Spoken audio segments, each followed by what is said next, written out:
Assalamualaikum warahmatullahi wabarakatuh. Jadi pada hari ini saya akan membentangkan tentang assignment 1 System Thinking and Concept. Jadi yang pertama sekali saya propose untuk menggunakan aplikasi MySejahtera. Yang mana MySejahtera ini adalah aplikasi yang telah dibangunkan oleh kerajaan Malaysia untuk menangani wabak COVID-19 di Malaysia lah.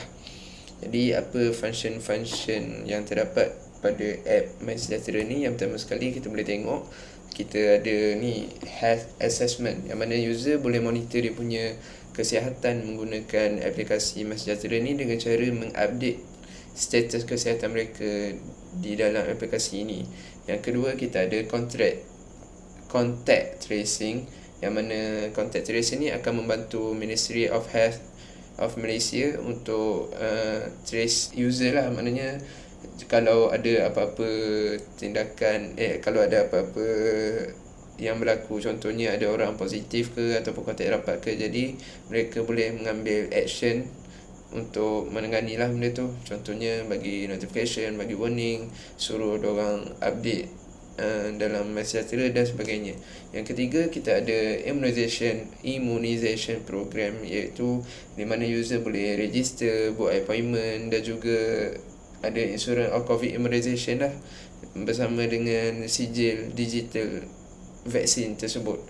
Jadi kalau mana-mana kita nak pergi, contohnya nak masuk mall ke, ada orang minta nak tengok kita punya sijil vaksin, kita boleh tunjuk je dalam app MySejahtera ni. Seterusnya, dia punya weaknesses. Yang pertama sekali, check out button. Seperti mana yang kita tahu, masa mula-mula MySejahtera keluar dulu memang tak ada check out button. Lepas tu bila user dah propose benda ni, dah usulkan benda ni untuk adakan check in check out, mereka buatlah check in check out. Tapi masalahnya sekarang ni, check out button tu dia macam ada masalah sikit. Sebab setiap kali kita check in tu, button check out tu dia macam kita dah letak phone dalam poket. Jadi bila kita dah membeli belah tu, kita jadi lupa untuk check out. Jadi kita akan check out selepas kita dah masuk ke premis yang lainnya. Bila nak check in balik, baru kita nampak, oh lupa nak check out, macam tu.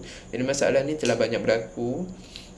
Cumanya benda ni sebenarnya tak jadi masalah sangat, sebab pernah dikatakan oleh kementerian dulu, tak silap saya, dia bukan ambil masa berapa lama kita check in kepada check out tu. Contohnya kalau kita lupa 2 jam untuk check out, jadi dia tak ambil kita punya 2 jam tu, tapi dia ambil average untuk semua orang yang telah check out di premis tu.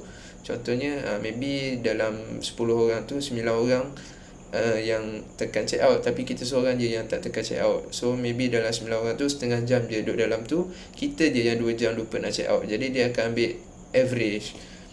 Yang kedua adalah health status. Kadang-kadang user ni kena update dia punya status kesihatan setiap hari, jadi benda tu agak menyusahkan user.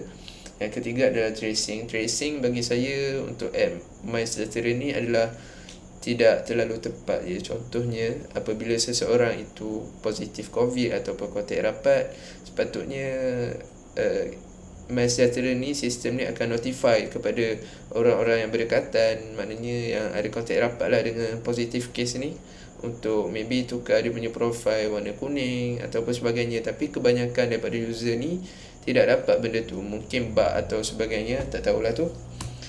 Jadi untuk itu saya propose untuk menggunakan waterfall methodology untuk menyelesaikan masalah ini. Jadi seperti mana yang kita tahu, ada 6 steps dalam waterfall methodology. Yang pertama sekali adalah requirement, yang kedua documentation, yang ketiga adalah design, yang keempat adalah implementation, yang kelima verification, dan juga yang keenam maintenance. Jadi yang pertama dan yang keduanya, requirement dan juga documentation, pada phase ini kita mesti tahu apa yang user nak, dan kita kena bersama-sama dengan tim kita bincangkanlah macam mana kita nak membangunkan sistem ini. Yang pertama sekali, untuk auto check out and reminder, saya punya suggestion of requirement lah.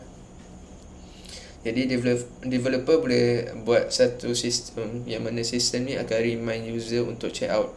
Contohnya setiap 30 minit dalam premise tu, sistem akan buat keluar bunyi ke, buat keluar alarm ke, untuk notify user untuk check out daripada premise tersebut. Contohnya dalam 30 minit tu user dah keluar, lepas tu dia dengar bunyi, oh ada notification, so check out. Dia akan check out lah. Tapi maybe dalam setengah jam 40 minit, 50 minit, 60 minit, dan 1 jam tu dia tak sedar lagi benda tu. Jadi MySejahtera ni akan automatically check out untuk user tersebut. Yang kedua, kita ada improve tracing system, yang mana developer akan menggunakan AI untuk track dia punya check in check out history. Jadi sistem ni akan check kalau user ni maybe close contact dengan seseorang yang positif di dalam premise tersebut. Jadi profile user ni akan automatically tukar warna kuning, warna merah dan juga sebagainya.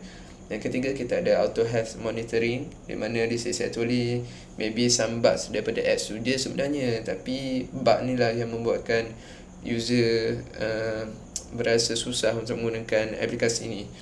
Jadi system need to be updated. So if user has certain change, either they are close contact positive COVID-19, the system will automatically change the color status. Macam yang saya cakap tadi lah, maknanya tak adalah dia kena update manually, tapi hanyalah automatically boleh update benda tu.